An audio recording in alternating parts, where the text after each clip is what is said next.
Hi everyone, I'm Ashley McManus, Director of Marketing at Affectiva. Welcome to Affectiva Asks, a human-centric AI podcast, where each episode we will interview a thought leader doing cutting-edge work in the AI space. A little bit about us. Affectiva is the pioneer of human perception AI, software that can detect nuanced human emotions, complex cognitive states, behaviors, activities, and interactions. And Affectiva is applying this technology to advance the next generation of multimodal in-cabin sensing, as well as optimizing brand content and media spend by measuring consumer emotional responses to videos, ads, and TV shows, unobtrusively and at scale. Today's episode features Dr. Ned Sahin, founder and CEO of BrainPower. Dr. Sahin has a PH.D. in cognitive neuroscience from Harvard. He has a master's from MIT, an undergrad degree from Williams College, and spent some time at Oxford. His academic work has been published in journals such as Science and Nature Neuroscience. He was also recently featured on Rana's virtual book tour, as he was interviewed for and is featured in her book, Girl Decoded. As early in her career, Rana explored how her emotion AI technology could have applications to those on the autism spectrum. Hi, everyone. Thank you for tuning in today. With me, I have Dr. Ned Sahin, founder and CEO of BrainPower. Dr. Sahin, thank you so much for speaking with me today. Well, it's a pleasure to be here. Thank you. Thanks. So let's start with your background. What has your career path been to BrainPower? I stayed in school too long. I did an undergraduate in biology and neuroscience at Williams College, worked in Europe for a little while, and then did a master's at MIT, Brain and Cognitive Sciences, PhD at Harvard in the psychology department in the mind, brain, and behavior and cognition, brain, and behavior tracks. And then a postdoc at the Salk Institute and UCSD Medical in, again, cognitive neuroscience. And then took off around the world with no phone for a year and came back and started BrainPower. Awesome. That's amazing. So tell us about BrainPower. What are your products? Why would someone buy and use it? What's your pitch? Sure. BrainPower makes tools that help teachers teach students with special needs in completely new ways. And for instance, some of the tools use glasses that are computers that you can wear that give you just the information you need at that time. Let's make it more specific. So someone with autism might struggle to look towards someone when talking, and someone with autism might struggle to understand someone else's emotions. Mm-hmm. Well, with BrainPower, the person with autism wears the glasses, looks through them, and faces are outlined, and they get points and rewards for looking toward the other person. It becomes a real-time game of engagement and showing your attention and interacting with other people. In a more advanced game, I would look towards someone and I'd see an emoticon or an emoji on either side of a face, and I choose one by just tipping my head or turning my head, and then I get points for determining, was that person angry at me? Was she confused? Is she sad? And these are really important for all of life. They're important for us in our own interpersonal relationships. But for people on the autism spectrum, they can struggle so much with these that they just don't get allowed in through those social gates in life as they go along. So these are real-time tools. They're fun. They feel like video games, but they teach you skills you'll need throughout life. And these are purchased by schools or individual teachers to help with this burden of instructing the daily life skills that allow us to achieve a relationship as well as a job. Mm-hmm, definitely. So you mentioned those autism for this product. Is there anyone else that this is targeted for? Absolutely. We have now about 10 published papers in medical research journals, and we have a few papers that show that BrainPower helps people with ADHD. Great. And we are going to do further research on that, but this is something that extends beyond autism to ADHD. And also, these days, everyone's talking about social emotional learning. These are the soft skills, as they're called, but they're actually very hard skills to learn, and they're super crucial. So school districts around the country and around the world talk about social emotional learning or the equivalent. Social emotional learning is like learning how to recognize your own emotions and other people's emotions, and ultimately how to not be a bully or to be bullied, and things like regulating your own behaviors and mental states to be the better version of yourself. And how can someone try this, or where can they get it? Sure. So BrainPower's products are at our website, brain-power.com. So brain-power.com. And families can purchase the glasses-based system that helps their children learn skills. Schools can purchase the glasses-based system as well. Mm-hmm. And now we actually have a new set of offerings that we're just coming out for, mostly for teachers, to teach special education at a distance. Because we know with COVID, people have been teaching at a distance through the spring, and then in the fall, people will be teaching at a distance again, on and off, depending on the district, maybe for longer than that. So brain-power.com, and you can purchase these tools for your school or for your home. Great. Now, I do want to talk a little bit about where you got the idea to build this system and what your process was for building it. Absolutely. Tell me what you'd like to know. Was there a specific scenario or instance where you came up with this? Was it a personal experience? What made you, decide to tackle this problem or this issue with this technology? So I have a PhD in brain science. I published in top journals. Yet still I felt, how can I help people in their daily lives? And it's a long story, but the short of it is that I've built together this team at BrainPower of people who really care to help people with invisible differences in their brain that hold them back. And so we're taking the best in brain science and in newest technologies like artificial intelligence, augmented reality, and really cool machine learning, and putting it all together into something that feels so intuitive and so easy to use and gives you skills that are so important for life. Yeah, absolutely. So what role would you say that emotion and emotion technology play in the concept of brain power? There's two interesting things there. With autism and other social emotional challenges, one of the hard things for the person to do is to understand the emotions of others. We use a computer to help, but until recently, computers couldn't understand emotions. And there's this whole field of emotion AI and affective computing that is very new. And we had the opportunity to collaborate with Affectiva to bring some of the tools that we envisioned actually to fruition through the tools that Affectiva has brought over the years. Mm-hmm. How did you arrive at Affectiva to help, achieve this vision? Because we were working in parallel for years. Mm-hmm. I founded BrainPower to help people understand the emotions of others, amongst other talents. Mm-hmm. And we got only so far with the technology that we were able to build and that existed. And then we kind of discovered that Affectiva had been working on tools for years already that really dovetailed very well.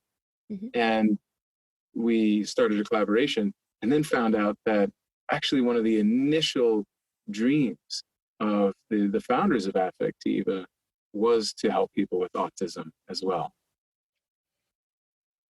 Yeah. So what are your metrics for success or goals and for the brain power system? And can you share how you believe that emotion tech might contribute to those goals? I often say that for brain power to succeed would be to have millions of children on the autism spectrum to, for the first time, look toward their mom, smile, and say, "I love you." Such a simple, important thing in life that many of these parents never, ever experience. And the road to there is in understanding one's own emotions and the emotions of others. And since we have a computer that helps decode the emotions of the outside world, the key nugget that we need is an artificial intelligence that can understand the emotions that we paint on our face every day. Mm-hmm. And so Affectiva's tools of emotion AI have allowed us to cross that final gap to bring these tools to reality. Excellent. So, which features of BrainPower's applications and products are you most excited about? So another tool from BrainPower focuses on transitions to new environments or unfamiliar environments. We just had the longest time off from schools that our culture has ever had. Mm-hmm. So people are going back to schools after half a year or however long, and the schools won't even look the same. They'll be half marked off, and hallways will be one way, and people will be wearing masks.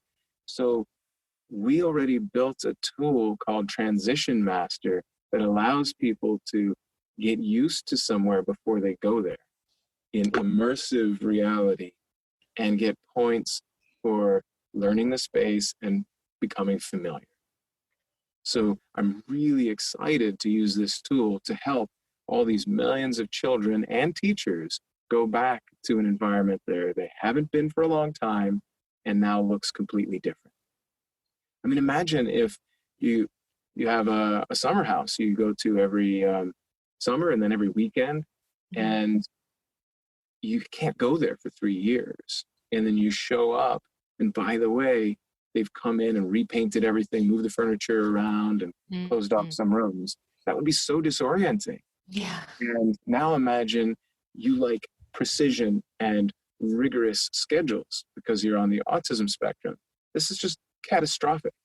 Right. So we're giving them a way to preview it before going there, become familiar, so they can ace it when they get. So what would in your opinion, what would be the next step for BrainPower? Where are you striving to go with this technology? Right now, we're selling BrainPower's tools to schools and to homes, focusing on emotions and eye contact and transitioning to new spaces and understanding other people's faces. I'm so excited to bring this kind of technology to a much wider audience. And we're doing a mix of tools based on the glasses and tools on a web platform so that we can reach more rural and impoverished school districts, to reach just many, many times more students. So because the teachers and the schools can afford a web-based tool. So now we're going to have tools for a full range of the most high needs students, where an assistive device that they wear for 15 minutes to half an hour a day could be necessary to bring them over that challenge, that hurdle. But for the vast preponderance of students, where something they can check in with a few times a day in short bursts, just through the web, actually can build those social emotional skills that are so elusive and that are completely atrophying during these COVID times. Yeah. So, and I think you touched on this a little bit, but what do you see as the future of this type of technology? Is there any kind of milestones that need to be achieved or roadblocks to overcome for this tech to be more mainstream?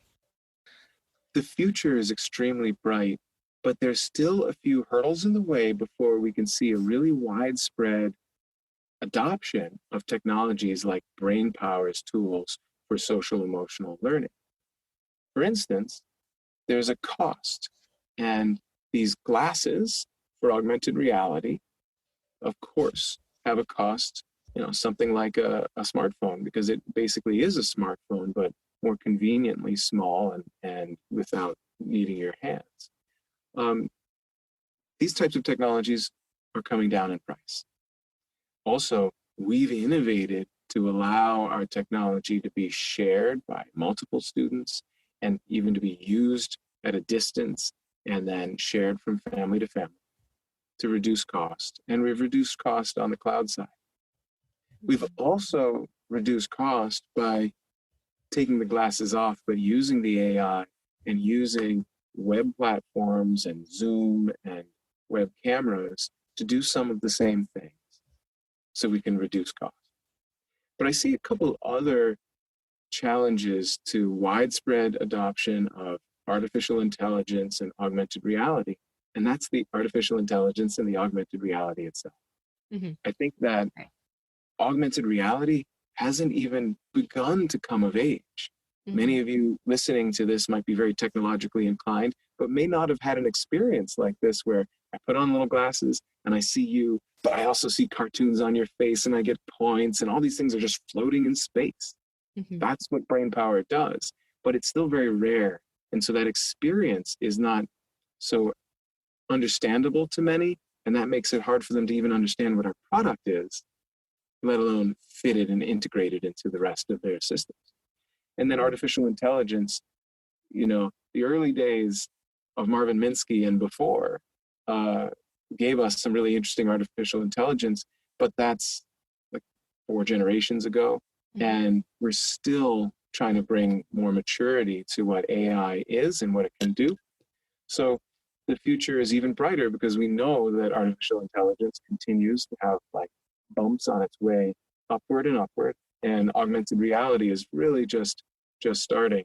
So when these technologies become more widespread and less obtrusive, then we're going to have really a strong adoption of these kinds of technologies that augment the brain and the mind. And that's what they're doing. Some of the things we're really good at. Some things are a struggle. Like you really don't want to be calculating your taxes from scratch, just like on paper with no worksheets, right? And that's pretty basic stuff. Now imagine categorizing 700 million objects exactly and finding the patterns amongst them. So AI can do some things that our brains can't do very well. And then some things it allows that to be offloaded, and our brain can do what it's really great at, like interacting with other people. And with this extra irony that for some people, that part is hard. And so we're using the newest in tools with the computer to help us do that. Now, I want to say one thing. A lot of people are afraid of AI. Mm-hmm. They're afraid of artificial intelligence. Maybe because of the name, like intelligence is important to humans. And if there's this artificial thing doing it, maybe it'll act like a human. And humans can be a little bit bad to each other. So what if the artificial intelligence is bad to us? It has no reason to be. But there is a fear. There's a fear of artificial intelligence. You can find that everywhere. I don't need to parrot it out here because everyone will sell you that. Fear sells. Yeah. But let me give you something that's exciting. Let me explain how artificial intelligence is going to predict if your daughter is going to die and it's going to help her not die. Artificial intelligence is going to reduce suicide amongst young and vulnerable. Do you know that after car accidents and other accidents, young people die most of suicide amongst all other possibilities? It's absolutely horrible. Wow. So things like this, where artificial intelligence can look for patterns amongst millions and trillions of data points and can intervene and can help know when is the right time to reach out to your friend, and other systems that can really change the way we as humans live. Artificial intelligence can actually unlock our natural intelligence to allow us to be more human, to interact with each other better. So don't worry about being enslaved by the computers. Don't worry about this taking us away from each other. How am I speaking to you right now? It's over fairly simple, but over technology. How are you all speaking to your students and teachers and colleagues and family? What if this pandemic had happened before there was Facebook to complain about the pandemic on? What if this pandemic had happened before Zoom? Yeah. It did, almost exactly 1 century ago in the 1918 pandemic. Mm-hmm. Imagine how lonely those people were. Imagine how stressed they were because they couldn't order something on Instacart or Amazon. Yeah. The technology companies that you might malign because they're rich are the ones keeping you alive. And that's just the beginning of artificial intelligence. There's so much more to come.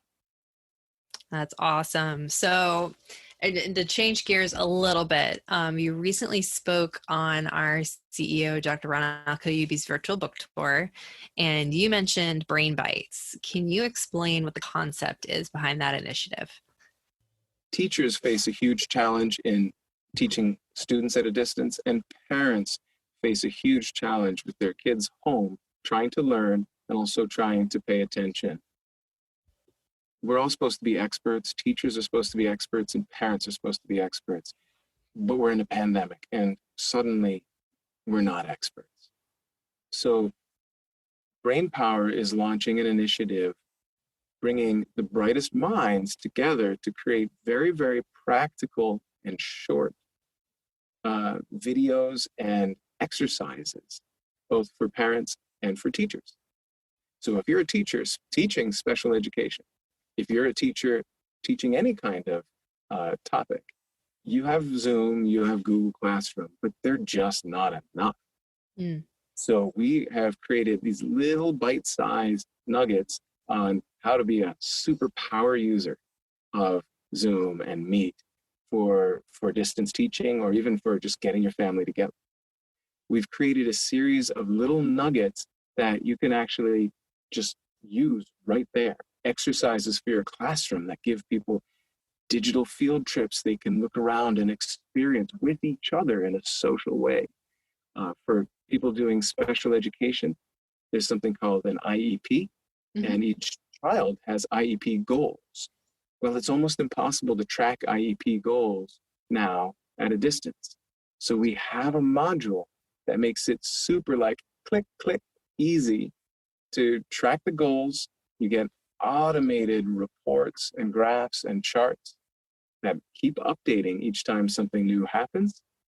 And it's fun, it's easy, it's web-based, and it's completely built from ground up to help with distance education. So this whole collection, this toolkit, this kind of power toolkit from Brainpower is something that is approachable, it's easy, and you can just click a la carte, grab the module that you need now to become more of an expert at distance teaching, distance learning, or just being a parent during COVID times. That's so great. I'm also wondering, so given your extensive background in education, do you have any advice for those who are looking to build tools to augment or support those with autism? I'll give a couple kinds of advice. For others who are thinking of building tools and assistive technology for people with autism, one piece of advice I'll kind of channel from someone named Ari Ne'eman, who was the president of the Autism Self-Advocacy Network for a decade.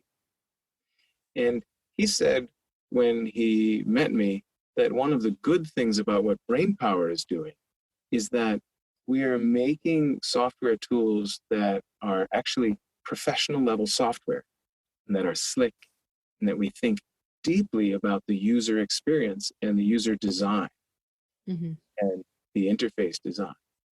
So it turns out that a lot of assistive technology has the important guts solved, but it's quite crude in how you interface with it.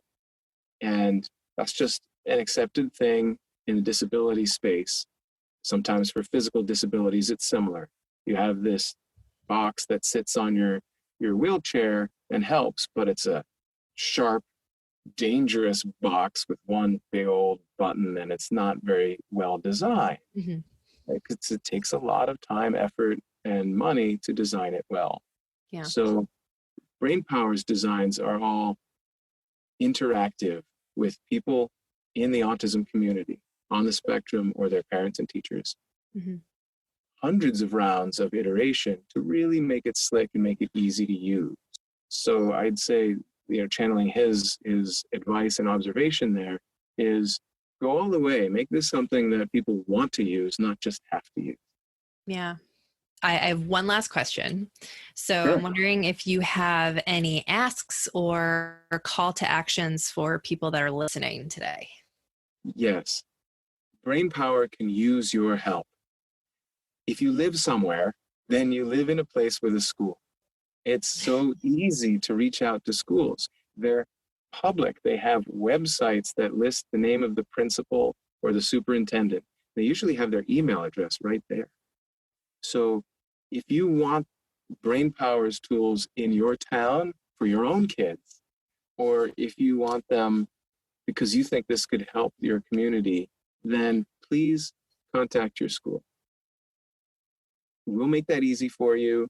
We're going to be posting some materials on our website, brain-power.com, but really, you can just send them to the website. If you contact your school principal and say, I need this for my student, I need this for my daughter, my son, they'll listen to you because they're struggling right now to know how to accommodate needs that were already difficult and now are made much more difficult at a distance. So please, if you would contact your schools and point them to brain-power.com. If you as a family or if you're a teacher are interested, please also go to the website, and we're currently even adding more materials there to make it easier for you. We do need your help. You can even, if you have a few spare hours while you're at home in quarantine, we could definitely benefit from just people who are willing to take a couple hours to reach out to congresspeople and or to schools. It's very easy. We have the addresses, and just communicate on our behalf. It'd be so very, very useful. Awesome. Yeah, we all definitely have the time on our hands. Yeah. And we can put it to great use for very deserving people who have real challenges. Yeah, absolutely. Great. Well, that is all I have for you. Dr. Ned Sahin, once again, thank you for making the time to speak with me today. Thank you so much. I really appreciate it. And keep up doing the amazing work that Affectiva is doing to really unlock this barrier sometimes between people and their computerized tool, and to make that barrier smoother, and even more importantly, to smooth that barrier between people. Will do. BrainPower is a company doing amazing things with AI to help those on the spectrum, and our CEO, Dr. Rana el Kaliouby, actually writes about how autism is one of the earliest and arguably one of the most noble uses of Affectiva's Emotion AI technology. Dr. Sahin also spoke at our very first Emotion AI Summit now 3 years ago on an AI in healthcare panel. I encourage you to watch that online. We have it available on our website. I hope you enjoyed today's episode. Don't forget to subscribe to Affectiva's Human-Centric AI podcast on iTunes, Google Play, Stitcher, or wherever you get your podcasts for new episodes. We are also on social media, so please reach out to us on Twitter, Facebook, LinkedIn, and Instagram at Affectiva to share any feedback you have on the show and weigh in on the discussion using hashtag AffectivaAsks. Don't forget to rate us and comment with your feedback to help make the podcast more discoverable for others. Until next time, thanks for listening.